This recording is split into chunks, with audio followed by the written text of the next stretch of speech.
ಅದ ಬೀಜದ ದೋಷ ಅಂತ ಅರ್ಥ. ಅದು ಬೀಜದ ದೋಷ ಆದ್ರೆ ನಾವೆಂತ ಮಾಡ್ಲಿಕ್ಕೆ ಆಗ್ತದೆ?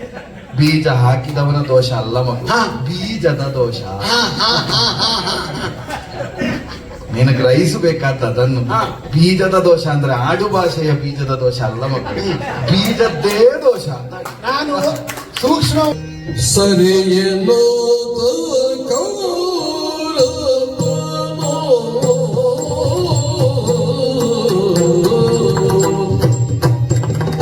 ಸರಿಯೇನೋ ಹೊರಟು ನಿಶಿಗೋಲದಲ್ಲಿ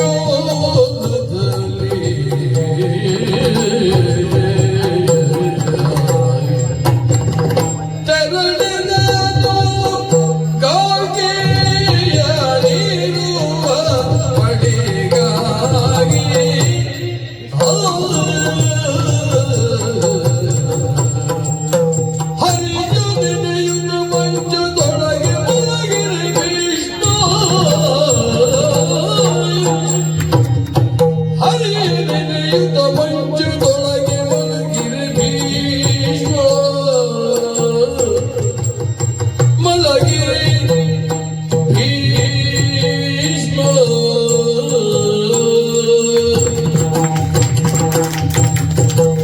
ಭೀಷ್ಮಗೆರಗಿದನು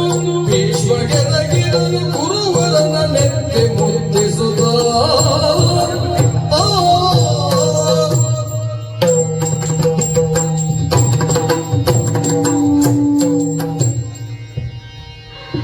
ಕೃಷ್ಣ ಜನಾರ್ದನ ಕೇಶವ ನಿತ್ಯ ನಮಗೆ ಈ ಪಾಠ ಅಲ್ಲದೆ ಇದರ ಆಚಿದ್ದನ್ನು ಯೋಚಿಸುವುದಕ್ಕೂ ಸಾಧ್ಯ ಇಲ್ಲ, ಇದರ ಆಚಿದರ ಕುರಿತಾದಂತಹ ಕಲ್ಪನೆ ಹುಟ್ಟುವುದಕ್ಕೂ ಸಾಧ್ಯ ಇಲ್ಲ. ಆದರೆ ದಿನ ಕಳೆದಂತೆ ಅಚ್ಯುತನ ಆರಾಧನೆಯೋ ಕೇಶವನ ಧ್ಯಾನವೋ ಕೃಷ್ಣನ ಸಂಸ್ಮರಣೆಯೋ ಚಿತ್ತಮಿತ್ತಿಯಲ್ಲಿ ಮತ್ತೆ ಮತ್ತೆ ಉದ್ದೀಪನಗೊಳ್ಳುವುದಕ್ಕೆ ಕಾರಣ ಆದದ್ದು ಯಾವಾತನನ್ನು ನಾವೇ ಸಿಂಹಾಸನದ ಮೇಲೆ ಕುಳ್ಳಿರಿಸಿ ಪರಿಪಾಲಿಸಿ ಬೆಳೆಸುತ್ತಾ ಇದ್ದೇವೋ ಅವನಲ್ಲಿ ದಿನದಿಂದ ದಿನಕ್ಕೆ ಕಾಣಿಸ್ತಾ ಇರುವಂತಹ ಲಕ್ಷಣಗಳಲ್ಲಿಯೋ ಗುಣದಲ್ಲಿಯೋ ಕಾಣಿಸಿದಂತಹ ಬದಲಾವಣೆಗಳು. ಭಾಗವತರನ್ನು ವಿರೋಧಿಸುವ ಪರಂಪರೆ ನಮ್ಮಲ್ಲಿ ಬಹಳ ಮೊದಲಿನಿಂದಲೇ ಉಂಟು. ಅದೇನು ಇಂದು ನಿನ್ನೆ ಎದ್ದು ಅಂತ ಆಡುವುದಕ್ಕಿಲ್ಲ. ಆದ್ರೆ ಅದು ಬೆಳೆದು ಎಲ್ಲಿಯವರೆಗೆ ಬಂದಿದೆ ಅಂತ ಕೇಳಿದ್ರೆ ಭಾಗವತರನ್ನು ವಿರೋಧಿಸ್ತಾ ಇದ್ದವರು ಭಗವಂತನನ್ನು ವಿರೋಧಿಸುವಲ್ಲಿಯವರೆಗೆ ಬಂದು ನಿಂತಿದ್ದಾರೆ. ಮೊನ್ನೆಯ ಸಭೆಯಲ್ಲಿ ಭಾಗವತರಾದ ನನ್ನ ಮಾತನ್ನೋ ವಿದುರನ ಮಾತನ್ನೋ ಕೇಳದೆ ವಿರೋಧಿಸ್ತಾ ಇದ್ದಂತಹ ಕುರುಪತಿ ಭಗವಂತನೇ ಸ್ವಯಂ ಸನ್ನಿಧಾನಕ್ಕೆ ಬಂದ ಕಾಲದಲ್ಲಿ ಅವನನ್ನು ವಿರೋಧಿಸಿ ಕಟ್ಟುತ್ತೇನೆ ಅಂತ ಹೊರಟು ನಿಂತ. ಭಾಗವತರನ್ನು ವಿರೋಧಿಸಿದ ಕಾಲಕ್ಕೆ ನಮಗೆಲ್ಲ ಇದ್ದ ಸಮಾಧಾನವೇ ಅದು. ಎಷ್ಟು ಭಾಗವತರನ್ನು ವಿರೋಧಿಸಿದ್ರು ಭಗವತ್ ದರ್ಶನವಾದ ಕಾಲದಲ್ಲಿ ಬದಲಾವಣೆ ಆಗುತ್ತದೆ. ಭಾಗವತರಾಡಿದ ಮಾತುಗಳು ಸತ್ಯ ಎಂಬುದು ಅನುಭವಕ್ಕೆ ಬರ್ತದೆ ಎಂಬ ಭಾವನೆಯಲ್ಲಿದ್ರೆ ಭಗವತ್ ದರ್ಶನವಾದ ಮೇಲೂ ಭಗವಂತನನ್ನು ವಿರೋಧಿಸುವುದಕ್ಕೆ ಹೊರಟ ಮೇಲೆ ನಾವೇ ಒಂದು ನಿಲುವಿಗೆ ಬಂದಿದ್ದೇವೆ. ಇದಿನ್ನು ಬದುಕುವುದಕ್ಕಿದ್ದದ್ದಲ್ಲ. ಆದರೆ ಏನು ಮಾಡುವ ಹೇಳಿ, ಯಾವುದು ಸಾಯ್ತದೆ ಯಾವುದು ಅಳೀತದೆ ಎಂಬ ಸ್ಪಷ್ಟ ಕಲ್ಪನೆ ಇದ್ದ ಮೇಲೂ ತನ್ನ ಉಸಿರು ಚಲ್ಲಿಯಾದರೂ ಅದನ್ನು ಉಳಿಸಿಕೊಳ್ಳಬೇಕು ಅಂತ ಅಹರ್ನಿಶಿ ದುಡಿಯುವಂತಹ ಕಾಯಕಕ್ಕೋ ವೃತ್ತಿಗೋ ಮಮತೆ ವಾತ್ಸಲ್ಯ ಮಾತೃತ್ವ ಅಂತ ಹೆಸರು. ನಮಗೂ ಸಾಯ್ತದೆ. ಯಾವ ವೈದ್ಯ ಔಷಧೋಪಚಾರವನ್ನು ಮಾಡಬೇಕು ಅವನೇ ಸ್ಪಷ್ಟವಾಗಿ ಆಡಿದ್ದಾನೆ. ಈ ರುಚೆಯನ್ನು ಪರಿಹರಿಸುವುದಕ್ಕೆ ಸಾಧ್ಯ ಇಲ್ಲ. ರುಕ್ಮಶಾಹಿಯಲ್ಲಿ ಮಲಗಿದ ಮಗು ಸಾಯ್ತದೆ. ತಾಯಿ ಕೈ ಚೆಲ್ತಾಳೆ, ಕಂಡ ಕಲ್ಲಿಗೆ ಕೈ ಮುಗಿಯುತ್ತಾಳೆ. ಪ್ರಪಂಚದಲ್ಲಿದ್ದ ಪ್ರಾಪಂಚಿಕ ವೈದ್ಯ ಕೈ ಬಿಟ್ರೇನಂತೆ ವೈದ್ಯವ ನಾರಾಯಣ ಹರಿ ಹೇಗಾದ್ರೂ ರಕ್ಷಿಸ್ತಾನೆ, ಹೇಗಾದ್ರೂ ಕಾಪಿಡುತ್ತಾನೆ, ನನ್ನ ಮಗುವನ್ನು ಬದುಕಿಸಿ ಕೊಡ್ತಾನೆ. ಅದಕ್ಕೆ ವಾತ್ಸಲ್ಯ ಮಾತೃತ್ವ ಮಾತೃಹೃದಯ ಅಂತ ಹೆಸರು.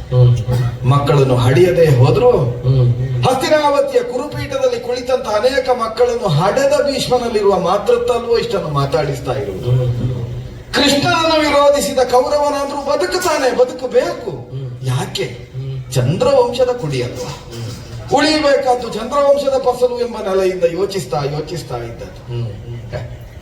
ಮಂಚದಲ್ಲಿ ಮಲಗಿದ್ದೇನೆ, ನನ್ನ ಮನೆಯಂಗಳದಲ್ಲಿ ನಿಂತಹ ಸೇವಕರೇ ಆಡುತ್ತಾರೆ, ಹರಿಯ ನೆನೆಯುತ್ತ ಮಂಚದಿ ಮಲಗಿರಲು ಭೀಷ್ಮ ಅಂತ.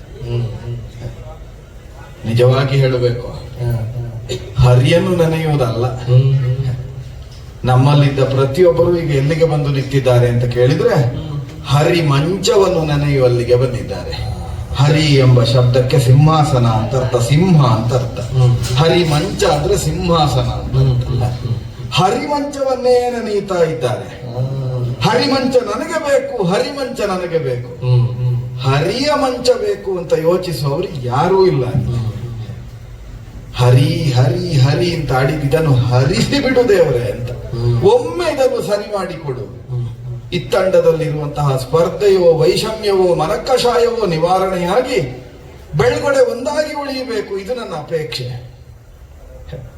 ಒಂದು ಕಾಲದಲ್ಲಿ ದಾಸರಾಜನಾದಂತಹ ಕಂದರನ ಮನೆಯಂಗಳದಲ್ಲಿ ಪ್ರತಿಜ್ಞಾಬದ್ಧನಾದೆ. ಅದ್ಯ ಪ್ರವೃತ್ತಿ ಮೇ ದಾಶ ಬ್ರಹ್ಮಚರ್ಯಂ ಭವಿಷ್ಯತಿ.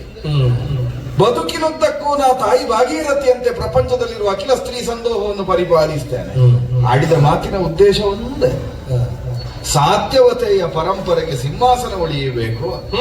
ಚಂದ್ರವಂಶದಲ್ಲಿ ಇಬ್ಬಾಗವಾಗ ಕೂಡದು ಮೇದಿನಿ ಎಂಬ ಕಾರಣಕ್ಕಾಗಿ ಮಾಡಿದಂತಹ ಒಂದು ಕರ್ತವ್ಯ ತ್ಯಾಗ ಅಂತ ನಾನು ಆಡುವುದಿಲ್ಲ. ಆದ್ರೆ ಆ ಕರ್ತವ್ಯ ಯಾವುದಕ್ಕಾಗಿ ಮಾಡಿದ್ದೇನೋ ಅದು ನನ್ನದ್ದೇ ಕಣ್ಣ ಮುಂದೆ ನಿಷ್ಫಲ ಅಂತ ಆಗುವ ಹಾಗೆ ಸಾತ್ಯವತೆಯ ಪರಂಪರೆಯಲ್ಲಿ ಕಾಣಿಸಿಕೊಂಡ ವ್ಯಾಸನಿಯೋಗ ಜನ್ಮದಲ್ಲಿ ಕಾಣಿಸಿಕೊಂಡಂತಹ ಕುರುಪಾಂಡವರು ಹಳಚುವುದಕ್ಕೆ ತೊಡಗಿದ್ದಾರೆ. ಕುರುಕ್ಷೇತ್ರದಲ್ಲಿ ಸೇರಿರುತ್ತಿದ್ದಾರೆ ಯುದ್ಧ ಅಂತ. ಇದನ್ನು ಕಾಣುವುದಕ್ಕೂ ನಮಗೆ ಕೊಟ್ಟದ್ದು ಇಚ್ಛಾ ಮರಣ. ಬಯಸಿದಾಗ ಸಾವು ಬರಲಿ ಅಂತ. ಯಾರೋ ನಿಮ್ಮಂತವರು ಆಡಿದ ಮಾತು ನೆನಪಾಗುತ್ತದೆ. ಅನೇಮಿಷರೆನಿಸಿಕೊಂಡಂತಹ ದೇವತೆಗಳಿಗೆ ಕಣ್ಣ ಎವೆಯನ್ನು ಮುಚ್ಚುವುದಕ್ಕಿಲ್ಲವಂತೆ, ಕಣ್ಣ ರೆಪ್ಪೆ ಮುಚ್ಚುವುದಿಲ್ಲ. ಏನು ಸೌಭಾಗ್ಯ ನೋಡುವುದಕ್ಕಾಗುತ್ತದೆ ಅಂತ. ನಿಮ್ಮಂತಹ ಬುದ್ಧಿವಂತರೊಬ್ಬರು ಆಡಿದ್ರಂತೆ, ಕಣ್ಣೆವೆಯೇ ಮುಚ್ಚದವನಿಗೆ ನಿದ್ರೆ ಬರುವುದೆಲ್ಲಿಂದ ಅಂತ. ಅಂದ್ರೆ ನಿದ್ರೆಯೇ ಇಲ್ಲದ ನಿದ್ರಾಶೂನ್ಯವಾದ ಬದುಕು ದೇವತತಿಯದ್ದು. ಬಯಸಿದಾಗ ಸಾವು ಬರುವುದು ಭಾಗ್ಯ ಅಂತ ಸಾಯುವವರು ಆಡುತ್ತಾರೆ. ಸಾವನ್ನು ಸ್ವೀಕರಿಸುವ ಸಾಧ್ಯತೆ ಇಲ್ಲದೆ ಇರುವ ದೌರ್ಭಾಗ್ಯ ಎಷ್ಟು ಅಂತ ಅನುಭವಿಸಿದ ನನ್ನಂತವರಿಗೆ ಅರ್ಥ ಆಗುತ್ತದೆ. ಯೋಚಿಸದೆ ಯಾಚಿಸದೆ ಬರುವ ಸಾವು ಬದುಕಿನ ವರ. ನನಗದನ್ನೇ ಸ್ವೀಕರಿಸುವುದಕ್ಕೆ ಸಾಧ್ಯ ಆಗದೆ ಇರುವ ವರ ಶಾಪವಾಗಿ ಪರಿಣಮಿಸಿದೆ. ಸಾವನ್ನು ಬಯಸಿ ಕೈಚಲ್ಲಿ ಹೊರಡಾಣುವ ಪೀಠ ಯಾರಿಗೆ? ಅಪ್ಪ ಆಡಿದ ಮಾತದಲ್ವ. ಸಿಂಹಾಸನಕ್ಕೆ ನಿನ್ನಂತವನೊಬ್ಬನನ್ನು ನಿಯುಕ್ತಗೊಳಿಸದ ಹೊರತು ಸೇನಾಧಿಪತ್ಯವೋ ಸಿಂಹಾಸನ ಸಂರಕ್ಷಣೆಯ ಹೊಣೆಯೋ ನಿನ್ನಿಂದ ಕೈ ಚೆಲ್ಲುವುದಿಲ್ಲ ಮಗನೇ ದೇವವ್ರತ. ನನ್ನಂತವನೊಬ್ಬನನ್ನು ಎಲ್ಲಿಂದ ಅಂತ? ನನ್ನಂತವನನ್ನೇ ಪ್ರತಿಷ್ಠಾಪಿಸುವ ಹುಟ್ಟಿಸುವ ಹೊಣೆಯಿಂದ ಕಳಚಿಕೊಂಡಾಗಿದೆ ಬ್ರಹ್ಮಚರ್ಯ ದೀಕ್ಷೆಯಿಂದ. ಮತ್ತೆ ಹುಟ್ಟಿದವರಲ್ಲಿ ಭೀಷ್ಮತ್ವವನ್ನು ಕಾಣಬೇಕು ಅಂತ ಪ್ರಪಂಚ ಹೇಳಿದರೆ ಭೀಷ್ಮತ್ವವನ್ನು ಸೃಷ್ಟಿಸುವುದೇ ಹೇಗೆ? ಈ ಚಿಂತೆಯಲ್ಲಿಯೇ ನಿದ್ದೆ ಬರುವುದಿಲ್ಲ. ಒಂದು ವರ್ಷ ಒಂದು ಹಂತ ಅಂತ ಕಳೆದ ಮೇಲೆ ಮತ್ತೆ ನಿದ್ರೆ ಬರುವುದಿಲ್ಲ. ನಮ್ಮ ಗೌರವನಿಗೆ ಅರ್ಥ ಆಗದೆ ಇರುವ ಒಂದು ಗುಟ್ಟದು. ಬದುಕಿನಲ್ಲಿ ಎಲ್ಲ ಯೋಚಿಸುವುದು ಹಾಗೆ, ನಾವು ಆದಷ್ಟು ಬೇಗ ಧನಿಕರಾಗಬೇಕು. ಶಾಸ್ತ್ರಗಳು ಹೇಳುವುದು ಅದನ್ನು. ಒಂದು ಸಂಪತ್ತು, ಒಂದು ನಿದ್ರೆ ತಾನಾಗಿ ಬರಬೇಕು, ಮಾಡುವುದಕ್ಕೆ ಸಾಧ್ಯ ಇಲ್ಲ. ನಾ ನಿದ್ರೆ ಮಾಡುತ್ತೇನೆ ಅಂತ ಮಲಗುವುದಕ್ಕಾಗ್ತದೆ, ನಿದ್ರೆ ಬರುವುದಿಲ್ಲ. ಸಂಪತ್ತನ್ನು ಕ್ರೋಢೀಕರಿಸ್ತೇನೆ ಅಂತ ಹಗಲು ರಾತ್ರಿ ದುಡಿಯುವುದಕ್ಕಾಗುತ್ತದೆ, ಕೈಗೆ ಬಿಡಿಗಾಸು ಹುಟ್ಟುವುದಿಲ್ಲ. ಒಂದು ನಿದ್ರೆ, ಒಂದು ಸಂಪತ್ತು ಅಯಾಚಿತವಾಗಿ ಬರಬೇಕು. ಅದಕ್ಕೆ ಭಗವಂತನ ಕಾರುಣ್ಯ ಅಂತ. ಎಲ್ಲಿಯೋ ತಿರುಕಳೆಯಾಗಿ ಅಟ್ಟು ಉಂಡು ಬೇಡಬಹುದಾದಂತ ಒಬ್ಬ ತಿರುಕ ಮರದ ಬಟ್ಟೆಗೆ ತಲೆ ಇಟ್ಟು ಮಲಗುತ್ತಾನೆ. ಮುಂಜಾವಿನವರೆಗೆ ಅವನಿಗೆ ಯಾವುದೂ ಕಾಣುವುದಿಲ್ಲ. ಆ ಪ್ರಪಂಚದ ಪರಿವೆಯನ್ನು ಮೀರಿ ನಿದ್ರಿಸ್ತಾನೆ. ಹಂಸತೂಲಿಕ ತಲ್ಪ ನನಗುಂಟು ನೋಡಿ. ಮಂಚ, ಈ ಮಂಚದಲ್ಲಿ ಪವಡಿಸಿದ್ರೆ ಕಣ್ಣೆವೆ ಮುಚ್ಚುವುದಿಲ್ಲ, ನಿದ್ರೆ ಬರುವುದಿಲ್ಲ, ಪ್ರಾರಬ್ಧ. ಆಗ ಯೋಚಿಸುವುದು ಕೃಷ್ಣ ಕೃಷ್ಣ ಕೃಷ್ಣ ಕೃಷ್ಣ. ಹೇಗಾದ್ರೂ ಒಂದು ನಿದ್ದೆ ಬರುವ ಹಾಗೆ ಮಾಡು ಕೃಷ್ಣ ಅಂತ ಯೋಚಿಸ್ತಾ ಯೋಚಿಸ್ತಾ ಕೃಷ್ಣ ಧ್ಯಾನದಲ್ಲಿದ್ರೆ ಏನದು ಬಾಗಿಲ ಬದಿ ಸದ್ದಾಗುತ್ತಾ ಉಂಟು. ಅಜಯ, ಕೌರವ ನಾನೇ. ನೀನು ಕಾಲಿಗೆ ಬಿದ್ದಿದ್ದೇನೆ. ಹೀಗೆ ಮಾಡು. ಬಂದು ಬಿದ್ದಾಯ್ತು ಕಾಲಿಗೆ.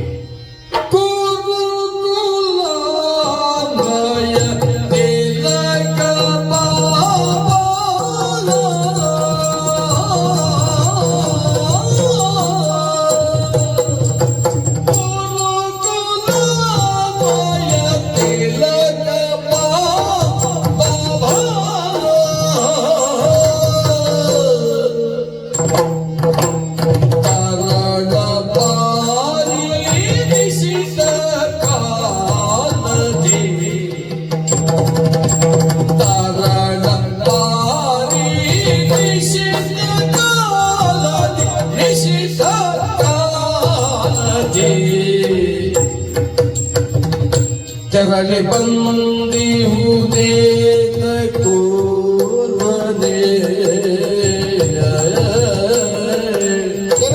ಕಾಲದಿ ಕೆರಳಿ ಬಂದಿಹುದೇ ಓರ್ವನೇ ಓರ್ವನೇ ಒರೆಯು ಬೇಗದಿ ಮಾಯದೆ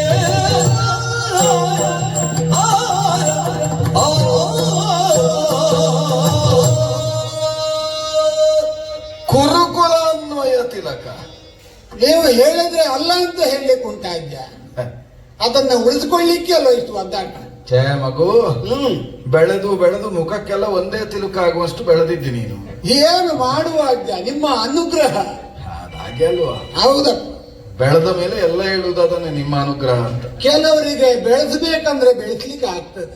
ಹೌದು, ಕೆಲವು ಬೇಡದ್ದು ಬೆಳೀತದೆ. ಹೌದು ಮಗು, ನಿಶಿತ ಕಾಲ ಅಂತ ಅನಿಸಿಕೊಂಡಂತಹ ನಿಶಿಯಲ್ಲಿ ಎರಡು ಅರ್ಥದಿಂದಲೂ ನಿಶಿತ ಕಾಲವೇ ಹೌದು. ಹೇಗಜ್ಜ? ಎರಡು ಸರಿರಾತ್ರಿ ಎಂಬ ನೆಲೆಯಿಂದ ನಿಶಿತ ಕಾಲ, ಹೌದು. ಅರ್ಧರಾತ್ರಿಯೋ ಎಂಬ ಹಾಗೆ. ಪೂರ್ಣ ಅರ್ಧರಾತ್ರಿ ಕಳೆದಿದೆ ಅಂತ. ಇನ್ನೊಂದು ನಿಶಿತ ಕಾಲ, ಅದು ಯುದ್ಧ ಘೋಷಣೆ ಆದ ಮೇಲೆ ಅದೊಂದು ಇತ್ತಂಡಕ್ಕೂ ನಿಶಿತ ಕಾಲ. ಹೌದು. ಈ ಕತ್ತಿಯ ಅಲಗಿನಂತೆ ಅತ್ಯಂತ ಜಾಗ್ರತೆಯಿಂದ ಓಡಾಡಬೇಕಾದ, ಸಂಚರಿಸಬೇಕಾದ, ಸ್ಥಾನಾಪನ್ನರು ಇರಬೇಕಾದಂತಹ ಕಾಲ ನಿಶಿತ ಕಾಲ. ಹೌದಜ್ಜ. ನೀನೊಬ್ಬ ಆಟ್ಯನಿದ್ದಿ, ನಿನಗೆ ಅಭಿಷೇಕ ಆಗಿದೆಯೋ ಅನ್ನೋದು ಪ್ರಶ್ನೆ ಅಲ್ಲ. ನೀ ಈ ಕಾಲಕ್ಕೆ ಅರಸನೆಂಬುದು ಸತ್ಯ.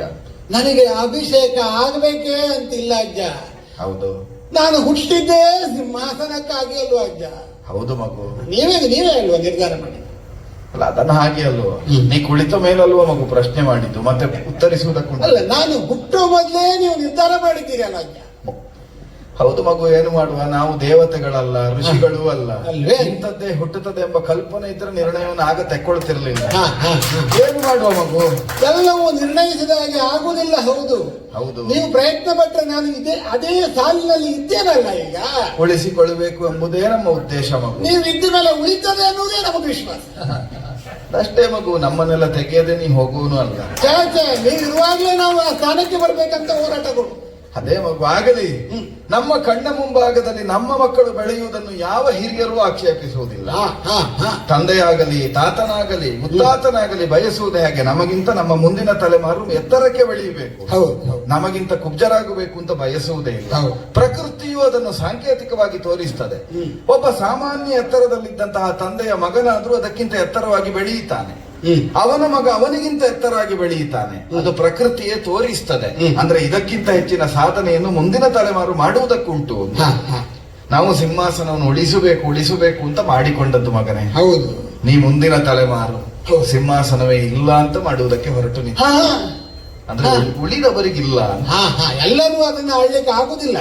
ಕುರುಕುಲ ಅನ್ವಯ ತಿಲಕನಾಗಿ, ಶಶಿ ವಂಶದ ಪ್ರತಿವಲ್ಲರಿಯಾಗಿ ಕಾಣಿಸಿಕೊಂಡಂತಹ ಕುರುಪತಿ ಕೌರವ. ಮಗು, ಇಷ್ಟು ಹೇಳಿದ ಮೇಲೆ ಮುಗಿಯಿತು. ಆಶ್ಚರ್ಯ ಆಗುತ್ತಾ ಉಂಟು. ನೀವು ಓರ್ವನೇ ಸಂಚರಿಸುವವನಲ್ಲ. ಸದಾ ಕಾಲವು ನಿನ್ನ ಹೊತ್ತಿನಲ್ಲಿ ಯಾರಿಲ್ಲ ಅಂತ ಹೇಳಿದ್ರು ಒಂದು 3 ಮಂದಿ ಇದ್ದೇ ಇರ್ತಿದ್ರು. ಹೌದು ಹೌದು. ನೀನು ಹಿಮ್ಮೇಳ ಇಲ್ಲದೆ ಸಂಚರಿಸುವವನೇ ಅಲ್ಲ.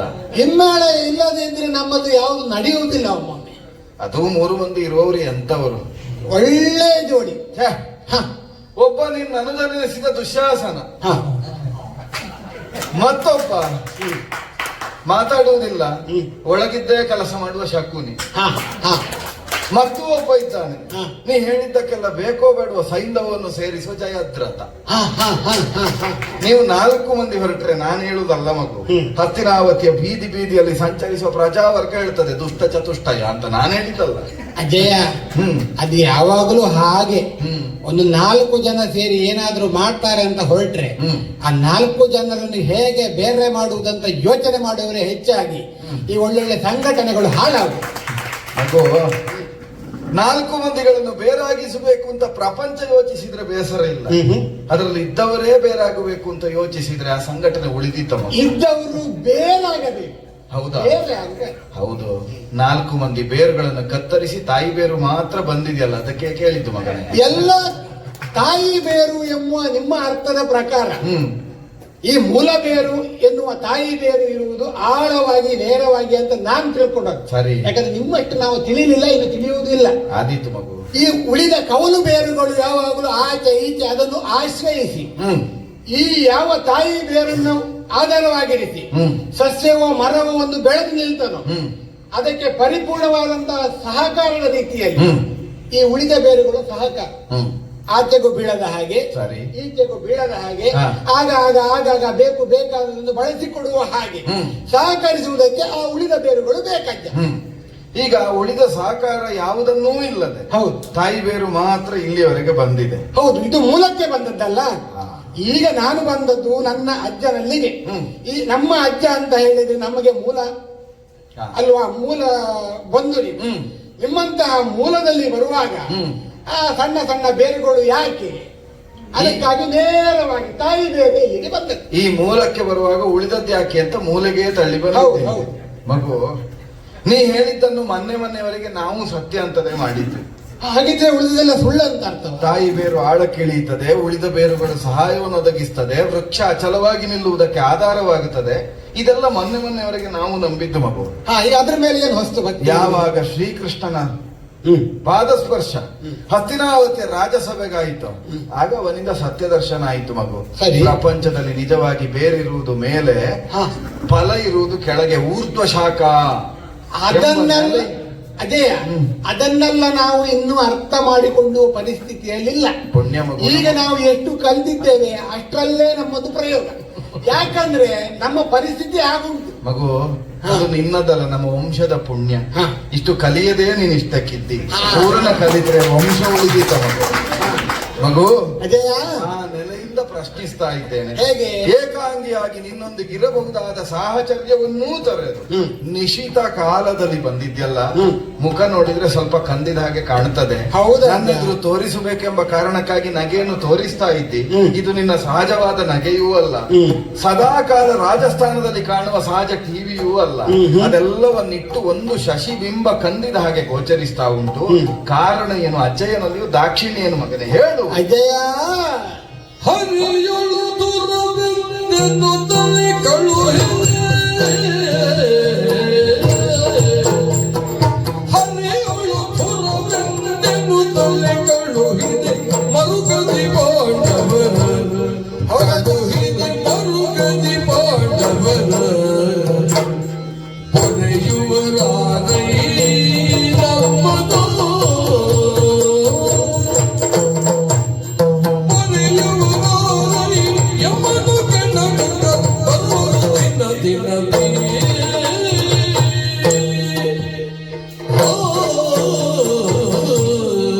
ಅಜ್ಜಯ್ಯ, ಕಂದ, ಎಲ್ಲರನ್ನು ಬಿಟ್ಟು ಏಕಾಂಗಿಯಾಗಿ ಬಂದಿದ್ದೇನೆ. ಹ್ಮ್ ಅದಕ್ಕೆ ಬಹಳ ವ್ಯಾಖ್ಯಾನಗಳನ್ನು ಮಾಡಿದ್ದೀರಿ, ಸಂತೋಷ ಆಯಿತು. ನಮ್ಮ ಅನುಭವಕ್ಕೆ ಅದೊಂದು ವಿಷಯ ಆಯಿತು. ಹ್ಮ್ ಆದರೆ ಹ್ಮ್ ನಮ್ಮ ಅಜ್ಜನ ಬಳಿಗೆ ಬರುವಾಗ ಹ್ಮ್ ನಾನು ಸಮಯವೂ ನೋಡಲಿಲ್ಲ. ಹ್ಮ್ ಆದ್ರೆ ವಿಶ್ವಾಸ ಉಂಟು, ಅಜ್ಜೆ ನಿದ್ದೆ ಮಾಡುವುದಿಲ್ಲ ಎನ್ನುವಂತ ವಿಶ್ವಾಸ ನನಗುಂಟು. ಅಂದ್ರೆ ನೀನು ಉಳಿದವರನ್ನು ಹೇಗೋ ನೀನಿದ್ದಲ್ಲಿ ಮಧ್ಯೆ ಬರುವುದೂ ಇಲ್ಲ. ಆಗ್ಲಿ, ಅದಕ್ಕಾದ್ರೂ ನಾನೊಂದು ವ್ಯಕ್ತಿ ಅಂತ ಆಯ್ತೇ ಇಲ್ಲ. ಅನುಮಾನವೇ ಇಲ್ಲ. ಅದು ಮತ್ತೆ ಅದು ನಮ್ಮ ಪಕ್ಷದವರಿಗೆ ಮಾತ್ರ ಅಲ್ಲ, ಹ್ಮ್. ವಿರೋಧ ಪಕ್ಷದವರಿಗೂ ಹಾಗೆ. ಹೌದಾ? ಮಲಗಿದ ಕೂಡಲೇ ಅವರು ಕಾಣಿಸ್ತಾನೆ. ಹ್ಮ್. ಅಷ್ಟು ಪ್ರಸಿದ್ಧಿ ಇದ್ದೇನೆ ನಾನು. ಮತ್ತೊಂದು ಮಗು, ಹ, ನೀ ಸಮಯ ನೋಡಬೇಕು ಅಂತಿಲ್ಲ, ಹ. ಅದಿದ್ದವರಲ್ವ ನೋಡುವುದು. ಅಲ್ಲ, ಸಮಯ ನೋಡಬಾರ್ದು ಅಂತ ಹೇಳಿದ್ರೆ ಅದು ನೋಡಿದ್ರು ಹೋಗ್ತದೆ. ಅದನ್ನೇ ಆಡಿದ್ದು ಮಗು, ನೀ ನೋಡಬೇಕು ಅಂತಿಲ್ಲ. ಆದ್ರೂ ಅನಿವಾರ್ಯ ಉಂಟಲ್ಲ ಸಮಯ ನೋಡುದು. ಮತ್ತು ಒಂದುಂಟು, ಸಮಯ ಎಂಬ ಶಬ್ದಕ್ಕೆ ಯಮ ಅಂತಲೂ ಅರ್ಥ ಉಂಟು ಮಗು. ಅದು ನಮಗೆ ಗೊತ್ತಿಲ್ಲ, ಇವತ್ತು ಗೊತ್ತಾಯ್ತು. ಅದು ನೀವು ನೋಡಬೇಕು ಅಂತಲೂ ಇಲ್ಲ. ಹ. ಯಾಕಂದ್ರೆ ಆ ಹೆಸರಿನವನ ಮಗ ಆಚೆ ಪಕ್ಷದಲ್ಲಿ ಇದ್ದಾನೆ, ಅವರು ನೋಡಿದ್ರೆ ಸಾಕು. ಹಾ ಹಾ ಹಾ ಹಾ ಹಾ ಹಾ ಹ್ಮ್ ಅಜಯ, ಓ ಈಗ ಇಷ್ಟು ಹೊತ್ತಿಗೆ ಬಂದದ್ದು ಯಾಕೆ? ಹ್ಮ್ ಈಗಾಗಲೇ ಹ್ಮ್ ಶ್ರೀಕೃಷ್ಣನು ಸಂಧಾನಕ್ಕಾಗಿ ಪಾಂಡವರ ಪಕ್ಷಿಯಾಗಿ ಬಂದಾಗಿದೆ. ಹೌದೌದು. ಶ್ರೀಕೃಷ್ಣನ ಮೇಲೆ ಅಪಾರವಾದಂತಹ ಗೌರವ ನನಗೂ ಇತ್ತು. ಅದು ಭೂತಕಾಲ. ಅದ್ಯಾಕೆ? ನೀನೇ ಹೇಳಿದಲ್ವ ಇತ್ತು ಅಂತ. ಇತ್ತು ಇತ್ತು, ಈಗ ಇಲ್ಲ, ಈಗ ಇಲ್ಲ. ಯಾಕಂದ್ರೆ ವಿರೋಧ ಪಕ್ಷದ ನಾಯಕ ಇದ್ದಾನೆ. ಹ. ಯಾಕೆ ಇತ್ತು ಅನ್ನುವ ಭಾವನೆಯನ್ನ ನಾನು ಸ್ಪಷ್ಟಪಡಿಸಿದ್ದು, ಹ್ಮ್. ಯುದ್ಧ ನಿರ್ಣಯ ಆದ ಮರುಕ್ಷಣದಲ್ಲಿಯೇ ಹ್ಮ್. ಅವನಿರುವ ಜಾಗಕ್ಕೆ, ಅರ್ಥಾತ್ ದ್ವಾರಕೆಗೆ ನಾನು ಹೋದವ. ಹ್ಮ್ ನಮ್ಮದು ಯಾವಾಗಲೂ ಹ್ಮ್. ನಿರ್ವಂಚನಾ ವ್ಯವಹಾರ ಹ್ಮ್. ನೀನೇ ಹೇಳು. ಅಂತ ನಾನು ತಿಳ್ಕೊಂಡಿದ್ದೇನೆ. ಸರಿ. ಅದನ್ನ ಅಲ್ಲ ಅಂತ ಹೇಳುವವರನ್ನ ನಾನು ವಿರೋಧಿಸುವುದಿಲ್ಲ, ಸರಿ, ಅವರನ್ನ ವಿರೋಧಿಸ್ತೇನೆ, ವಿಷಯವನ್ನು ವಿರೋಧಿಸುವುದಿಲ್ಲ. ಆದೀತು. ಯಾಕೆ ನನ್ನದು ನಿರ್ವಂಚನೆ ಅಂತ ಕೇಳಿದ್ರೆ, ಹ್ಮ್ ಕೃಷ್ಣನಲ್ಲಿಗೆ ಹೋಗಿ, ಕೃಷ್ಣ, ಎರಡು ಕಡೆಯಿಂದ ಯುದ್ಧವನ್ನು ನಾವು ಪ್ರಾರಂಭ ಮಾಡಿದ್ದೇವೆ. ಪಾಂಡವರು ಕೌರವರೊಳಗೆ ನಡೆಯಬೇಕಾದಂತಹ ಈ ಯುದ್ಧಕ್ಕೆ ಎರಡೂ ಪಕ್ಷಕ್ಕೆ ನೀನು ಬಲವಾಗಬೇಕು ಎಂಬುದಾಗಿ ಕೇಳಿಕೊಂಡವ ನಾನು. ಆವಾಗ ಆತ ನನಗಿಂತಲೂ ಮುಂದಾಗಿ ಹೋದಂತಹ ಅರ್ಜುನನ ಪಕ್ಷಪಾತಿಯಾದ, ಅದಕ್ಕೆ ಕಾರಣಗಳು ಕಥೆಗಳು ಬೇಕಾದಷ್ಟು ಉಂಟು, ನಡೆದು ಹೋಗಿದೆ. ಆವಾಗಲೇ ಕೃಷ್ಣ ನನ್ನ ಪಕ್ಷೀಯನಲ್ಲ ಎಂಬುದಾಗಿ ನಾನು ಸ್ಪಷ್ಟವಾಗಿ ಘೋಷಣೆ ಮಾಡಿದ್ದೇನೆ. ಹರಿಯೇ ನೀ ಪಾಂಡವ ಪಕ್ಷಿ, ಹೊರತು ನನ್ನವನಾಗುವುದಕ್ಕೆ ಸಾಧ್ಯವಿಲ್ಲ, ಹೊರತು ಎಮ್ಮೊಳಗಾಗುವವನಲ್ಲ. ಹೌದು. ಹಾಗೆ ಹೇಳಿದ ಮೇಲೆ ಪಾಂಡವರ ಪಕ್ಷೀಯನಾಗಿ ಬಂದಂತಹ ಯಾವ ಸಂಧಾನಕಾರರಾಗಿ ಬಂದ ಕೃಷ್ಣ ಇದ್ದಾನೋ ಅವನಲ್ಲಿಯೂ ಸಾಕಷ್ಟು ಸಮಾಲೋಚನಾ ಸಭೆಯನ್ನು ಮಾಡಿದ್ದೇವೆ. ನೀವು ಇದ್ದೀರಿ, ನೀವು ಕೇಳುತ್ತಿದ್ದೀರಿ ಅಂತ ನಾನು ತಿಳ್ಕೊಂಡಿದ್ದೇನೆ. ನೋಡಿದ್ದೇವೆ ಎಲ್ಲೋ ಒಮ್ಮೆ ಗೊತ್ತಾಗುವುದಿಲ್ಲ. ಯಾಕಂತ ಹೇಳಿದ್ರೆ ನಿಮ್ಮ ಕಣ್ಣಿನ ಮೇಲೆ ಬೆಳೆದಂತಹ ಇದುಂಟಲ್ಲ, ಯಾವುದು ಹುಬ್ಬು, ಅದು ನಿಮ್ಮ ಕಣ್ಣು ಬಿಂಬವನ್ನೆಲ್ಲ ಮುಚ್ಚಿದೆ. ನಮಗೆ ಅದು ಮಾತ್ರ ಕಾಣ್ತದೆ, ನಿಮ್ಮ ಕಣ್ಣ ತೆರೆದ ಕಣ್ಣು ಕಾಣುವುದಿಲ್ಲ. ನೀವು ಕಂಡಿರಬಹುದು, ಅಂತೂ ಕೇಳಿದ್ದೀರಿ ಎಂಬುದು ಸ್ಪಷ್ಟ. ಹರಿಯಲ್ಲೇ ದುರ ಎಂಬುದಾಗಿ ನಿರ್ಧರಿಸಿ ರಣವೀರ್ಯವನ್ನು ಕೊಟ್ಟುಗೊಳಿಸಿದವ ನಿಮ್ಮ ಕೌರವ.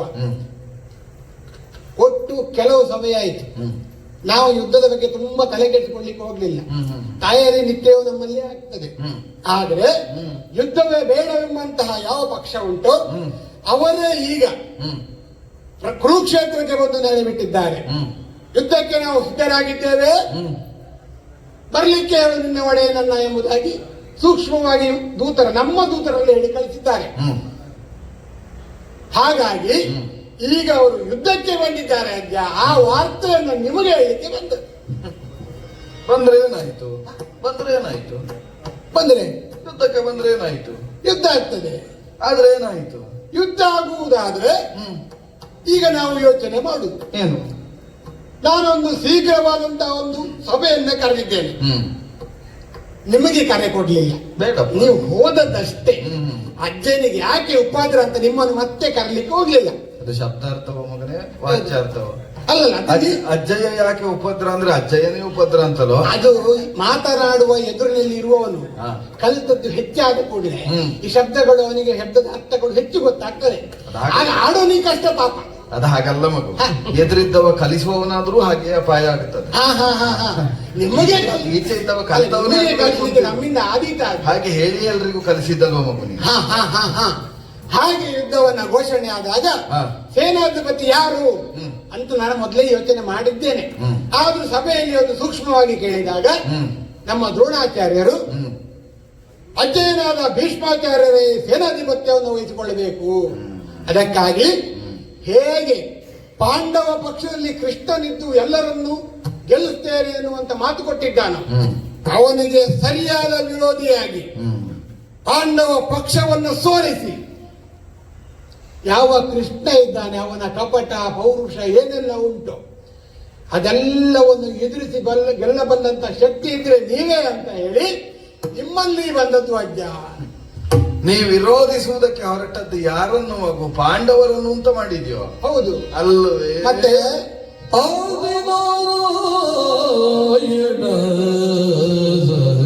ಅವನನ್ನಲ್ವೇ ಮಗು ದುಷ್ಟ ಶಿಕ್ಷಣಕ್ಕಾಗಿ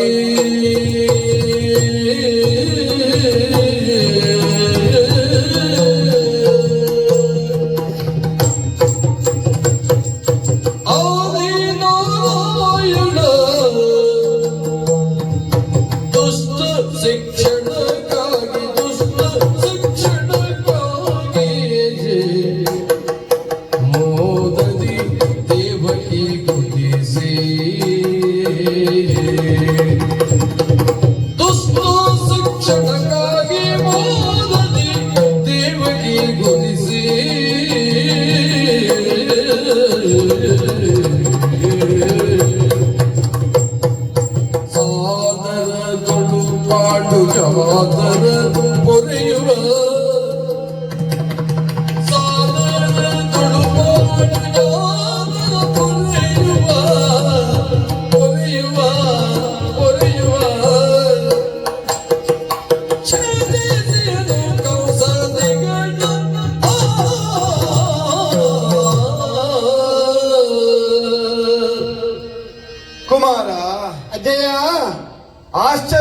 ಆಯಿತು ಮಗು ನಿನ್ನ ಮಾತನ್ನು ಕೇಳುವಾಗ.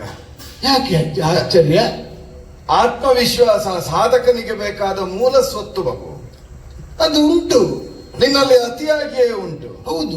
ತಾನು ಸಾಧಿಸ್ತೇನೆಂಬ ಅಚಲವಾದ ವಿಶ್ವಾಸದಿಂದ ಈ ಸಾಧಕನಾದವನು ಯಾವ ಸಾಧನೆಯ ಶಿಖರವನ್ನಾದರೂ ಏರಬಹುದು. ನೀವು ಹೇಳಿದ ಮೇಲೆ ಇನ್ನೂ ಧೈರ್ಯ ಇಲ್ಲ. ಆದರೆ ನೀ ಅದಕ್ಕಿಂತಲೂ ಒಂದು ಹಂತ ಮುಂದೆ ಹೋಗಿದ್ದಿ ಮಗು.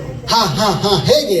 ಆತ್ಮವಿಶ್ವಾಸವೇ ಅತಿರೇಕವಾದ್ರೆ ಅದು ಅಹಂಕಾರ ಅಂತ ಅನಿಸಲ್ಪಡುತ್ತದೆ. ಅರಸನಾದವನಿಗೆ ಅದು ಆಭರಣ ಅಲ್ವಾ ಅಜ್ಜ? ಆಭರಣವಾಗುವಷ್ಟೇ ಇರಬೇಕು ಮಗು.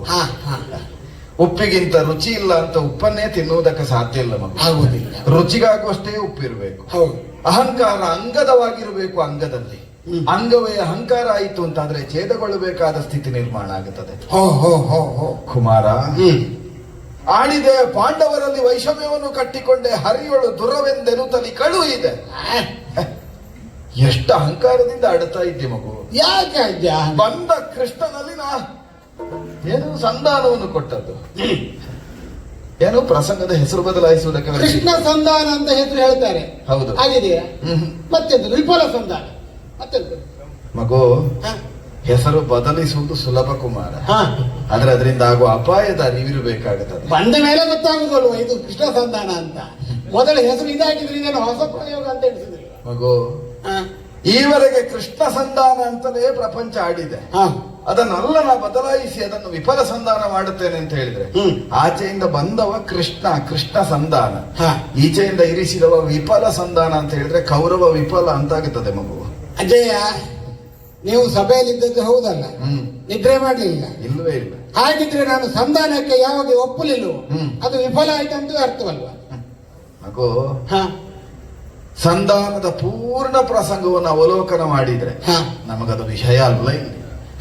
ಆದ್ರೆ ಆಡುತ್ತಾ ಇರುವುದು ಅದು ಅಜ್ಜ ಮೊಮ್ಮಗ ಅಪರೂಪಕ್ಕೆ ಒಟ್ಟಾದ್ರೆ ಹಾಗೆ. ಹೌದು, ಆದ್ರೆ ಅಪರೂಪದ್ದು ಅಪೂರ್ವವೇ ಆಗಬೇಕು, ಅಪವಾದ ಆಗಕೂಡದು. ನೀವಿದ್ಮೇಲೆ ಹಾಗೆ ಆಗ್ತದೆ ಅಂತ ನನ್ನ ಭಾವನೆ. ಆದ್ರೆ ನಿನ್ನ ಮೇಲೆ ನನಗಷ್ಟು ವಿಶ್ವಾಸ ಇಲ್ಲಲ್ಲ. ಏನು ಮಾಡ್ಲಿಕ್ಕಿಲ್ಲ, ನಿಮ್ಮ ಮೊಮ್ಮಗ ಅಲ್ವಾ? ಅದರಿಂದಲೇ ಸಹಿಸಿ ಆಡುತ್ತಾ ಇರುವುದು ಕುಮಾರ. ಯಾವ ಸಂಧಾನದ ಸಭೆಯಲ್ಲಿ ಕೃಷ್ಣನೇ ತನ್ನ ಪಾದ ಮೂಲದಲ್ಲಿದ್ದ ಕಾಲ್ಚೆಂಡನ್ನು ತಾನು ಕೈ ಚೆಲ್ಲಿ ಹೋದದ್ದಲ್ಲ, ಕೊನೆಯ ಕ್ಷಣದಲ್ಲಿಯೂ ನೀ ಮುಖ ತಿರುಗಿದ ಮೇಲೆ ಸಂಧಾನಕ್ಕಾಗಿ ಬಂದವ ನೀ ಕೊಟ್ಟ ದುರವೀಳ್ಯವನ್ನು ಕೈಯಲ್ಲಿ ಹಿಡಿದು ಆಡಿದ್ದಾನೆ. ಮರಣಮಂಬಯ ಸಿರ್ಪ ನೀಕಳ ಕುರು ಭೀಷ್ಮ ದ್ರೋಣ ಕೃಪಾದಿಗಳ ಅವಲೋಕಿಸಿರಿದನ್ನು ಅಂತ ನಮ್ಮನ್ನು ಉದ್ದೇಶಿಸಿ ಆಡಿದ್ದಾನೆ. ಹಾಗಾದ್ರೆ ವಿಫಲ ಸಂಧಾನ ಅಂತ ಆಡುವಲ್ಲಿ ಕೃಷ್ಣ ವಿಫಲನಾಗಿದ್ದಾನೆ ಅಂತ ಅಲ್ಲ ಮಗು. ಕೃಷ್ಣ ನಿನಗೆ ಬದುಕುವುದಾದ್ರೆ ಬದುಕು ಅಂತ ಒಂದು ಅವಕಾಶವನ್ನು ಕೊಟ್ಟು ಸಾಗಿದವ. ಆದಿನಾರಾಯಣನೇ ದೇವಕಿಯ ಉದರದಿ ಜನಿಸಿ ಭೂಭಾರ ಹರಣವನ್ನು ಮಾಡುವುದಕ್ಕಾಗಿ ಇಳಿದು ಬಂದದ್ದು. ಇದಕ್ಕೆ ಸಾಕ್ಷಿಗಳು ಒಂದಲ್ಲ, ಸಾವಿರ ಸಾವಿರ ಪ್ರಕರಣಗಳು ಸಿಗುತ್ತದೆ. ಸರಿ, ಆದ್ರೆ ಒಂದನ್ನು ಆಧಾರವಾಗಿ ಹೇಳುತ್ತೇನೆ. ಯಾವುದು? ಯಾಕಂದ್ರೆ ತುಂಬಿದ ಸಭೆಯಲ್ಲಿ ನೀನು ಆಡಿದ ಮಾತು, ಹಿಂದ ರಾವಣ ಕಂಸ ಮುಖ್ಯರ ಕೊಂದು. ಹೌದಾ? ನಿನಗೆ ಆದರ್ಶ ಯಾರು ಅಂತ ಕೇಳುವ ಕಾಲಕ್ಕೆ ನನಗೆ ಕಂಸ ರಾವಣಾದಿಗಳ ಆದರ್ಶ ಅಂತ ಆಡಿ ವಿರೋಧ ಮಾರ್ಗದಿಂದ ಸಾಗುತ್ತೇನೆ. ನಿನ್ನಂತಹ ರಾಜಕೀಯ ಮುತ್ಸದಿಗಳು ಮಾಡುವುದನ್ನೇ ಮಗು. ಕಾಲ ಎಲ್ಲಿಯವರೆಗೆ ಬಂದಿದೆ ಅಂತ ಕೇಳಿದ್ರೆ ದ್ವಾಪರಾಂತ್ಯ ಕಲಿ ಪ್ರವೇಶವಾಗುವ ಕಾಲ, ದ್ವಾಪರ ಯುಗದ ಅವಸಾನ ಕಾಲ. ಇನ್ನೇನು ಕಲಿ ಪ್ರವೇಶವಾಗಬೇಕು, ಆ ಸಂದಿಗ್ಧ ಸ್ಥಿತಿಯಲ್ಲಿ ನಾವಿದ್ದೇವೆ. ಇಲ್ಲಿ ನಿನ್ನಂತ ರಾಜಕಾರಣಿಗಳ ಅಂತದ್ದನ್ನೇ ಮಾಡಬೇಕು.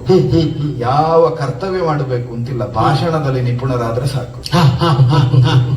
ಮಾಡಬೇಕು ಅಂತಿಲ್ಲ, ಭಾಷಣಕ್ಕಷ್ಟೇ. ನೀ ಆಡಿದಲ್ವ? ಏನ್ ಹೇಳಿದ ಮಗು? ಧರ್ಮ ಏನು ಅಂತ ಗೊತ್ತಿದೆ. ಹೌದು, ಗೊತ್ತುಂಟು. ಆದ್ರೆ ಧರ್ಮದಲ್ಲಿ ನನಗೆ ಆಸಕ್ತಿ ಇಲ್ಲ. ಆಸಕ್ತಿ ಇಲ್ಲ, ಏನ್ ಮಾಡು? ಅಧರ್ಮ ಏನು ಅಂತ ಬಲ್ಲೆ, ನಚಮೇ ನಿವೃತ್ತಿ. ನನಗದರಿಂದ ನಿವೃತ್ತನಾಗುವುದಕ್ಕೆ ಮನಸ್ಸಿಲ್ಲ. ಅಲ್ಲ, ಇಷ್ಟು ಹೇಳಲಿಕ್ಕೆ ಈಗ ನನಗೆ ಆಸಕ್ತಿ ಇಲ್ಲ ಅಂತ ನಾನು ಹೇಳಿದ್ದ ಹೌದು. ನಾನು ಆಡಿದ ಮಾತನ್ನ ಆಡ್ಲಿಲ್ಲ ಅಂತ ಯಾವಾಗಲೂ ಹೇಳುವುದಿಲ್ಲ. ಒಮ್ಮೊಮ್ಮೆ ಹೇಳ್ತೇನೆ, ರಾಜಕೀಯದಲ್ಲಿ ಅದು ಅನಿವಾರ್ಯ. ಹೌದು. ಆದ್ರೆ ನನಗೆ ಆ ಧರ್ಮದ ಬಗ್ಗೆ ಆಸಕ್ತಿ ಮೂಡದೇ ಇರ್ಲಿಕ್ಕೆ ಕಾರಣ ನೀವು ಹಿರಿಯರಲ್ವ, ಯಾಕೆ ಮೂಡಿಸ್ಲಿಕ್ಕೆ ಆಗ್ಲಿಲ್ಲ ನಿಮ್ಗೆ? ಮಗು ಹೇಳ್ಬೋದು. ಒಂದೇ ನೀರು, ಒಂದೇ ಗೊಬ್ಬರ, ಒಂದೇ ಮಣ್ಣನ್ನು ಪಡೆದು ಬೆಳೆದ ಎರಡು ಗಿಡಗಳು ಒಂದೇ ರೀತಿ ಬೆಳೆಯುವುದಿಲ್ಲ ಮಗು. ಹಾಗಿದ್ರೆ ಅದು ಸಂಸ್ಕಾರ ಅಂತ ಆಯ್ತು. ಅದನ್ನೇ ನಾನು ಆಡಿ. ಮತ್ತೆಂತ? ಅದಕ್ಕೆ ಭೂಮಿಯೂ ಕಾರಣ ಅಲ್ಲ, ಗೊಬ್ಬರವೂ ಕಾರಣ ಅಲ್ಲ, ಕರ್ಷಕನ ಕೃಷಿಯೂ ಕಾರಣ ಅಲ್ಲ. ಅದ ಬೀಜದ ದೋಷ ಅಂತ ಅರ್ಥ. ಅದು ಬೀಜದ ದೋಷ ಆದ್ರೆ ನಾವೆಂತ ಮಾಡ್ಲಿಕ್ಕೆ ಆಗ್ತದೆ? ಬೀಜ ಹಾಕಿದವನ ದೋಷ ಅಲ್ಲ ಮಗು, ಹಾ. ಬೀಜದ ದೋಷ. ಹಾ, ಹಾ, ಹಾ, ಹಾ, ಹಾ, ಹಾ. ನೀನು ಗ್ರಹಿಸಬೇಕಾದ ಅದನ್ನು. ಹಾ. ಬೀಜದ ದೋಷ ಅಂದ್ರೆ ಆಡು ಭಾಷೆಯ ಬೀಜದ ದೋಷ ಅಲ್ಲ ಮಕ್ಕಳು, ಬೀಜದ್ದೇ ದೋಷ ಅಂತ. ನಾನು ಸೂಕ್ಷ್ಮವಾಗಿ ಅಂತ ಆಗಲೇ ಹೇಳಿದ್ದೇನೆ. ಹ್ಮ್. ನಾವು ಒಂದು ಶಬ್ದಕ್ಕೆ ಒಂದೇ ಅಥವಾ ಎರಡು ಅರ್ಥಗಳನ್ನು ಗ್ರಹಿಸಬಲ್ಲೆವು. ಹೌದು. ನೀವು ಇಷ್ಟು ವರ್ಷ ನಿರಂತರವಾಗಿ ಬಾಳು ಬದುಕಿದವರು, ಹೌದು. ಅನುಭವ ಹೆಚ್ಚಾದಾಗ ವಿಷಯ ಜ್ಞಾನ ಬೆಳವಣಿಗೆ ಆಗ್ತದೆ. ಹೌದು. ಅದು ಎಷ್ಟು 100 ವರ್ಷದ ಕಾಲ ನೀವು ಹ್ಮ್. ಸಾಗರದ ಬದಿಯಲ್ಲಿ ಹ್ಮ್. ಅದು ಯಾವುದೋ ಮಹರ್ಷಿಗಳ ಒಟ್ಟಿಗೆ ನೀವು ಯಾಗ ಯಜ್ಞ ಅದು ಇದು ಪ್ರವಚನ ಕೇಳಿ ಕೇಳಿ ಕೇಳಿ ಶಬ್ದಾರ್ಥ ಕಲಿತದ್ದು ಹೆಚ್ಚಾಗಿದೆ. ಹ್ಮ್. ನಮಗೆ ಸಮಸ್ಯೆ ಮತ್ತೆ ಮಗು, ನೀನು ಆಡಿದ್ದನ್ನೇ ನಮ್ಮ ಊರಿನಲ್ಲಿ ಅರ್ಥಾತ್ ಹಸ್ತಿನಾವತಿಯ ಬೀದಿ ಬದಿಯಲ್ಲಿ ಬದುಕುವವರಲ್ಲಿ ಕೇಳಿದ್ರೆ ಅದಕ್ಕೆ ಸೊಗಸಾದ ವ್ಯಾಖ್ಯಾನ ಕೊಡುತ್ತಾರೆ ಮಗು. ಕೇಳುವ ಅವರು ಹೇಳಿದ್ದು 106 ವರ್ಷ ಅಷ್ಟಷ್ಟು ವರ್ಷ ಕಲಿತಂತಹ ಭೀಷ್ಮರಿಗಾದ್ರೂ ಭಾಷೆ ಉಂಟು, ಹಾ. ಕೌರವನಿಗೆ ಉಂಟು ಅಂತ ಕೇಳ್ತಾರೆ ಅಷ್ಟೇ. ನೀ ಹೇಳಿದ್ದಕ್ಕೆ ಮತ್ತೆ ಬೇರೆ ಅಲ್ಲ, ವ್ಯಾಖ್ಯಾನ ಅದು ಇಲ್ಲ. ಕೆಲವರು ಅದನ್ನು ಆಲೋಚನೆ ಮಾಡ್ತಾರೆ. ಹ್ಮ್. ಇಷ್ಟು ಬುದ್ಧಿವಂತ ಅಜ್ಜನಿಗೆ ಈ ಮೊಮ್ಮಗನನ್ನು ತಯಾರಿ ಮಾಡ್ಲಿಕ್ಕೆ ಆಗಿಲ್ಲಲ್ಲ, ಏನು ಪ್ರಯೋಜನ ಅಜ್ಜ ಕಲಿತು ಇಷ್ಟು? ಯಾಕಂತ ಹೇಳಿದ್ರೆ ಒಂದು ಹಿರಿಯ ಮನೆಯಲ್ಲಿ ಅಜ್ಜ ಅಜ್ಜಿಯರು ಇದ್ದಾರೆ ಅಂತ ಆದ್ರೆ ಮೊಮ್ಮಕ್ಕಳೆಲ್ಲ ಅವರು ಹೇಗೆ ಇರ್ತಾರೆ ಹಾಗೆ ಬೆಳೆಯುವುದು ಒಂದು ಸಂಸ್ಕಾರ. ಹಾಗೆ ನಾನು ಬೆಳೆಯಲಿಲ್ಲ ಅಂತ ಆದ್ರೆ ನೀವು ಬೆಳೆಸಿಲ್ಲ ಅಂತ ಆಗ್ತದೆ ಮಗು. ಪ್ರಾರಂಭದಲ್ಲಿ ಹಾಗೆ ಮಗು, ಮರದಲ್ಲಿ ಹಬ್ಬುವ ಬಂದಳಿಕೆ ಮರವನ್ನು ಆಶ್ರಯಿಸಿಕೊಂಡಿರುತ್ತದೆ. ಮತ್ತೆ ಮತ್ತೆ ಬೆಳೆದ ಮೇಲೆ ಬಂದಳಿಕೆಯೇ ಬೆಳೆದು ಮರವೇ ಸಾಯ್ತದೆ. ಬಂದಳಿಕೆ ಬೆಳೆದದಕ್ಕೆ ಮರದ ದೋಷ ಅಂತ ಆಡುವುದಕ್ಕಿಲ್ಲ. ಬಂದಳಿಕೆಯ ವ್ಯಾಪ್ತಿಯಷ್ಟು ವಿಸ್ತಾರ ಆಗುವುದಕ್ಕೆ ಅದರ ಕೆಟ್ಟ ಗುಣ ಕಾರಣ ಅಂತ. ಇದಕ್ಕಿಂತ ಹೆಚ್ಚು ನಿನ್ನನ್ನು ನಾನು ಆಕ್ಷೇಪಿಸುವುದಿಲ್ಲ ಮಗು, ಆದರೆ ಸ್ಪಷ್ಟವಾಗಿ ಆಡುತ್ತೇನೆ. ಏನು? ಯಾವ ಆದಿನಾರಾಯಣನೆನಿಸಿದ ವಾಸುದೇವನಿದ್ದಾನೋ ಅವನೇ ವಸುದೇವನ ಸುತನಾಗಿ ಧರೆಯಲ್ಲಿ ಇಳಿಯುವುದಕ್ಕೆ ಸ್ಪಷ್ಟ ಕಾರಣವನ್ನು ಕೊಟ್ಟಿದ್ದಾನೆ. ದುಷ್ಟ ಶಿಕ್ಷಣಕ್ಕಾಗಿ ಧರೆಯಲ್ಲಿ ಇಳಿಯುತ್ತೇನೆ ಅಂತ. ಅದಕ್ಕೊಂದು 2 ಉದಾಹರಣೆಗಳನ್ನು ಕೊಡುತ್ತೇನೆ ಮಗು. ಯಾವುದು? ಅತ್ಯಂತ ಸಮೀಪದ ಸಂಬಂಧವೆನಿಸಿದ ಸೋದರಿಕೆಯ ಸಂಬಂಧ. ಸೋದರ ಮಾವನನ್ನು ತಂದೆಯ ಸ್ಥಾನದಲ್ಲಿ ಕಾಣಬೇಕು ಅಂತ ಶಾಸ್ತ್ರಗಳು ಹೇಳುತ್ತದೆ. ಮಾತುಳನನ್ನು ಆ ಸ್ಥಾನದಲ್ಲಿ ಇರಿಸ್ತದೆ. ತಂದೆ ತಾಯಿ ಇಲ್ಲದೆ ಅನಾಥರಾದವರಿಗೆ ಕನ್ಯಾದಾನವನ್ನು ಮಾಡುವ ಯೋಗ್ಯತೆಯನ್ನು ಶಾಸ್ತ್ರಾದಿಗಳು ಮಾತುಳನಿಗೆ ಕೊಡುತ್ತದೆ, ಸೋದರ ಮಾವನಿಗೆ. ಅದಕ್ಕೆ ಕಾರಣ ಅವ ತಾಯಿಯೋ ತಂದೆಯೋ ಸ್ಥಾನದಲ್ಲಿ ನಿಲ್ಲುತ್ತಾನೆ ಅಂತ. ಅಂತಹ ಸೋದರ ಮಾವನನ್ನು ಮಧುರೆಯಲ್ಲಿ ಮಡುಹಿ ಮಾತುಳಾಂತಕನೆಂಬ ಕೀರ್ತಿಯನ್ನು ಕೃಷ್ಣ ಪಡೆದ. ಅದರ ಅರ್ಥ ತನ್ನವರೇ ದುಷ್ಟರಾದ್ರೆ ನಿರ್ದಾಕ್ಷಿಣ್ಯವಾಗಿ ತರೀತೇನೆ ಅಂತ. ಅದರ ಇನ್ನೊಂದು ಮುಖವನ್ನು ನೋಡು ಮಗು. ದತ್ತಕ್ಕೆ ಒಂದು ಮಗುವನ್ನು ಕೊಟ್ಟ ಮೇಲೆ ಸಂಬಂಧ ಛೇದವಾಗುತ್ತದೆ, ಮತ್ತೆ ಸಂಬಂಧ ಊರ್ಜಿತದಲ್ಲಿ ಇರುವುದಿಲ್ಲ. ಎಲ್ಲಿಯೋ ಯಾವುದೋ ಕಾಲದಲ್ಲಿ ಶೂರಸೇನ ದತ್ತಕ್ಕೆ ಕೊಟ್ಟಂತಹ ಕುಂತಿಯನ್ನು ಕುಂತಿಭೋಜ ಪರಿಪಾಲಿಸ್ತಾ ಇದ್ದ ಕಾಲದಲ್ಲಿ, ಏಕಚಕ್ರ ನಗರದಲ್ಲಿ ಅವಳು ಕಣ್ಣೀರಿಳಿಸ್ತಾ ಇರುವ ಕಾಲಕ್ಕೆ ಅತ್ತವಳನ್ನು ಅತ್ತೆ ಅಂತ ಪತಿಕರಿಸಿ ಆ ಮಕ್ಕಳು ಪಾಂಡವ ಪಂಚಕರನ್ನು ಕೈಯಲ್ಲಿ ಹಿಡಿದೆತ್ತಿ ನಿನ್ನ ತುಂಬಿದ ಸಭೆಯಲ್ಲಿ ಘೋಷಣೆಯನ್ನು ಮಾಡಿದ. ಮಮ ಪ್ರಾಣ ಹಿ ಪಾಂಡವ ಪಾಂಡವಾನಾಂ ದಿಶಂತೆ ರಾಜನ್ ಮಮ ಪ್ರಾಣ ಹಿ ಪಾಂಡವ, ಅವನೇ ಉದ್ಘೋಷಣೆಯನ್ನು ಮಾಡಿದ. ಹೌದಾ? ಹಾಗಾದ್ರೆ ಸಂಬಂಧವೇ ಇಲ್ಲದವರನ್ನು ಅತ್ತೆ ಅಂತ ಪತಿಕರಿಸಿ ಸಂಬಂಧವನ್ನು ಬೆಸೆಯುತ್ತಾನೆ. ಹತ್ತಿರದ ಸಂಬಂಧವೇ ದುಷ್ಟರು ಅಂತಾದ್ರೆ ಛೇದಿಸಿ ಒಗೀತಾನೆ. ಈ ಎರಡನ್ನೂ ಮಾಡುವ ಕರ್ತುಂ ಅಕರ್ತುಂ ಅನ್ಯತಾ ಕರ್ತುಂ ಎಂಬ 3 ನೆಲೆಯಿಂದ ಕಾಣಿಸಿಕೊಳ್ಳಬಹುದಾದ ವಾಸುದೇವ ಪಾಂಡವರನ್ನು ಪ್ರತಿಷ್ಠಾಪನೆ ಮಾಡುತ್ತೇನೆ, ಪಾಂಡವ ಪ್ರತಿಷ್ಠಾಪನಾಚಾರ್ಯ ಎಂಬ ನೆಲೆಯಿಂದ ದೀಕ್ಷಾಬದ್ಧನಾಗಿ ದುರವೀಳ್ಯವನ್ನು ಕೊಂಡು ಹೋದಂತಹ ಕೃಷ್ಣ. ನೀ ಹೆದರಬೇಕಾದ ಪ್ರಸಂಗದಲ್ಲಿ ಹೆದರುವುದಿಲ್ಲ ಮಗು. ಯಾವ ಪ್ರಸಂಗದಲ್ಲಿ ಹೆದರಬಾರದು ಆ ಪ್ರಸಂಗದಲ್ಲಿ ಹೆದರುವುದಕ್ಕೆ ಹೊರಡುತ್ತಿ. ಯಾವ ಪ್ರಸಂಗದಲ್ಲಿ ನಗೆ ಆಡಬಾರದು ಅಲ್ಲಿ ನಗೆ ಆಡುತ್ತಿ. ಯಾವ ಪ್ರಸಂಗದಲ್ಲಿ ಕಣ್ಣೀರಿಳಿಸಬೇಕು ಅಲ್ಲಿ ಕಣ್ಣೀರಿಳಿಸುವುದಿಲ್ಲ. ಭೀತಿಯನ್ನು ಹುಟ್ಟಿಸಬಹುದಾದಂತಹ ಭಯಾನ್ ಮುಚ್ಚತೆ ಮುಚ್ಚೆ ತಾಪನ್ನಾಪದ, ಭಯವನ್ನು ತಾನೇ ಹುಟ್ಟಿಸಬಲ್ಲ, ಭಯವನ್ನು ತೆಗೆಯಬಲ್ಲ, ಆಪದವನ್ನು ಕೊಡಬಲ್ಲ, ಕೊಟ್ಟ ಆಪದವನ್ನು ತೆಗೆಯಬಲ್ಲ. ಅಂತಹ ಸರ್ವಸಮರ್ಥನಾದ ಕರ್ತುಂ ಅಕರ್ತುಂ ಎಂಬ ನೆಲೆಯಲ್ಲಿ ಕಾಣಿಸಿಕೊಳ್ಳುವ ಕೃಷ್ಣ ಪಾಂಡವರನ್ನು ರಕ್ಷಿಸುವುದಕ್ಕೆ ಕಟಿಬದ್ಧನಾಗಿ ನಿಂತಿದ್ದಾನೆ. ನೀ ಯುದ್ಧ ಮಾಡುವುದಕ್ಕೆ ಹೊರಟದ್ದು ಯಾವುದೋ 5 ಬೊಂಬೆಗಳ ಹಾಗೆ ಕಾಣುವ ಯುಧಿಷ್ಠಿರನೋ ಭೀಮಸೇನನೋ ಅರ್ಜುನನೋ ನಕುಲನೋ ಸಹದೇವನು ಅಲ್ಲವೇ ಅಲ್ಲ ಮಗು. ಆ ಪಾಂಡವ ಪಂಚಕರೆಂಬ 5 ಬೆರಳುಗಳನ್ನು ಮುಷ್ಟಿಯಾಗಿ ಹಿಡಿದು ಕುಟ್ಟಿ ಕೆಡಹುತ್ತೇನೆ ಅಂತ ಕೈ ಇತ್ತು ನಿಂತಹ ದೇವಕಿ ಸುತನಾದ ಕೃಷ್ಣನಲ್ಲಿ ಆ ಎಚ್ಚರಿಕೆಯನ್ನು ಇಟ್ಟುಕೊಂಡು ಮುಂದಿನದ್ದು ಮಾತಾಡುವ. ಅಜಯ, ಈಗ ಪರೆಯೋರು ಯಾರು? ಕೃಷ್ಣ. ಮಹಿಮನು ಬಿಪಿನೋ ಮರಗಳ ಹೊರೆಯುವ ಮಹಿಮನು ಬಿಪಿನೋ ಮರಗಳ ಚರಿಸುವ ಕಾಲದಳು ಅವ ಚರಿಸುವ ಕಾಲದಳು ತನವಿಯ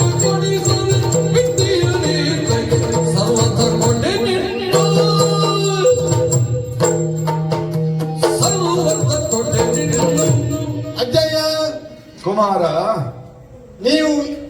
ನಾವು ಬಾಲ್ಯದಿಂದ ಹ್ಮ್ ಬುದ್ಧಿ ಬಂದಿದೆ ಅಂತ ಒಪ್ಪಿಕೊಳ್ಳಿಕ್ಕೆ ಹೋದ ಯಾವ ಪ್ರಾಯ ಉಂಟು? ಅಂದ್ರೆ ಬಾಲಿಶ ಬುದ್ಧಿಯಿಂದ ಸರಿ. ನೀವು ಹೇಳ್ಬೋದು ನನಗೆ ಈಗಲೂ ಬುದ್ಧಿ ಬರ್ಲಿಲ್ಲ ಅಂತ ಹೇಳ್ಬೋದು. ನೀ ಹೇಳುವುದನ್ನ ನಾ ಹೇಳುದಿಲ್ಲ. ಅಲ್ಲ, ಯಾಕೆ ಅಂದ್ರೆ ನಮ್ಮ ಅಜ್ಜ ಏನು ಹೇಳ್ತಾರೆ ಅಂತ ನಮ್ಗೆ ಗೊತ್ತುಂಟು. ಮತ್ತೆ ಎಷ್ಟು ಬುದ್ಧಿವಂತ ಅಜ್ಜ ಮೊಮ್ಮಗ ಇದ್ರು ಅಜ್ಜ ಹೇಳುದು ಅದನ್ನೇ, ನೀನ್ ಕಲ್ತದ್ದು ಸಾಕಾಗುದಿಲ್ಲ ಮಗ, ಇನ್ನು ತಯಾರಿ ಆಗ್ಬೇಕು ಅಂತ ಹೇಳುದು. ಒಳ್ಳೆಯ ಗುಣ ಅದು. ಅಜ್ಜ ಎಷ್ಟೇ ಬುದ್ಧಿವಂತ ಆದ್ರು ಮೊಮ್ಮಕ್ಕಳು ಹೇಳುವುದು ಅದನ್ನೇ, ನಮ್ಮ ಅಜ್ಜನಿಗೆ ಏನೂ ಗೊತ್ತಿಲ್ಲ ಅಂತ. ಅದು ನಿಮ್ಮನ್ನು ನಾನು ಬಾಯಿ ಬಿಟ್ಟು ಹೇಳಿಕ್ಕೆ ಹೋಗುದಿಲ್ಲ, ಮಾಡಿಯೇ ತೋರಿಸುವುದಲ್ಲ. ಹೌದು ಹೌದು. ಯಾಕೆ ಈ ಮಾತು? ಯಾಕೆ ಮಗ?